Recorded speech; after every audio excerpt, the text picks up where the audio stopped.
Out on the far edge of the plains, where the sky stretched so wide it felt like it could swallow a man whole, there lived a rancher named Eli Mercer, a man hardened by dust, silence, and the kind of loneliness that sinks into your bones without you noticing.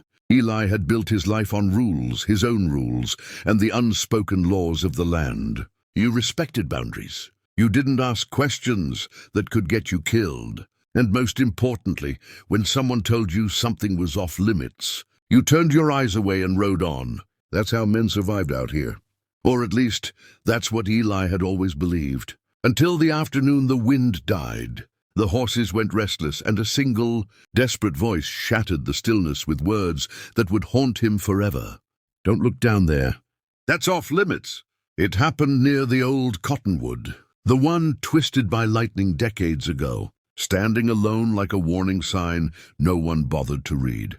Eli had ridden out to check the southern fence line when he heard the scream, raw, cracked, full of terror.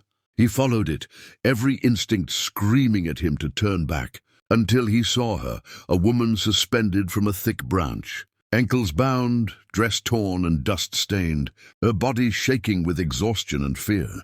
Her eyes locked onto his, wild and pleading, and before he could even ask who she was or how she got there, she screamed those words again, louder now, her voice breaking.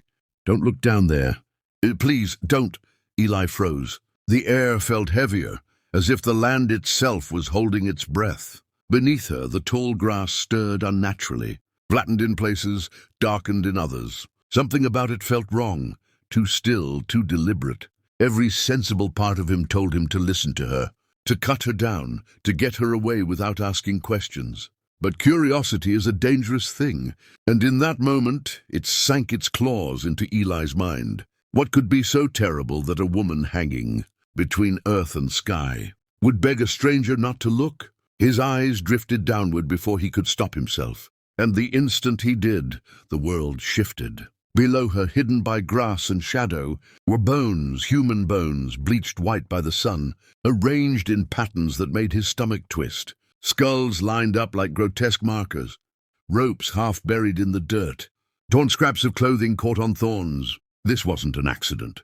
This was a place of ritual, of punishment, of something deeply, horribly intentional. Eli felt bile rise in his throat as understanding slammed into him. This woman wasn't the first. She was simply the next, the scream that tore from her mouth then wasn't a warning anymore, it was resignation.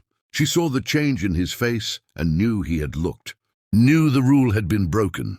From the edge of the field, figures emerged, men and women, faces hidden beneath scarves and hats, moving with calm certainty, locals, people Eli had traded with, nodded to, shared drinks with in town. The landowners, the quiet ones, the respectable ones. This was their secret, buried in plain sight, enforced by fear and silence. Eli's hand went to his knife, then hesitated. He could cut her down. He could fight. But there were too many of them, and they knew this land better than he ever would. A voice called out, calm and cold, explaining that some places existed to keep order, to remind people what happened when boundaries were crossed. The woman was chosen, they said.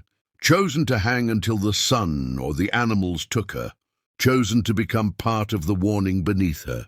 And now Eli had seen it. Now he was part of it too. They gave him a choice. Ride away and forget what he saw, or stay and become another lesson. The horrifying thing wasn't what they threatened to do to him. It was what they asked him to do instead. To prove he understood the rules, to prove he could be trusted, they told him to finish it. To look again, to accept it, to walk away and leave her there.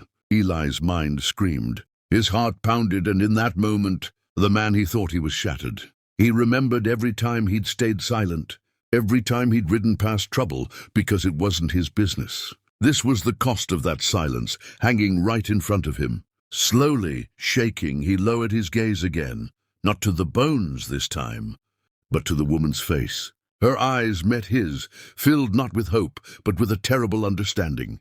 She nodded once, barely, and Eli did something horrifying, not because it was cruel, but because it was the only way he saw out. He turned his horse away, he rode, The screams followed him across the plains until they faded into the wind, and the silence that replaced them was worse than any sound he'd ever known. He never went near that cottonwood again, but the image never left him. The bones, the rules, the moment he chose survival over salvation.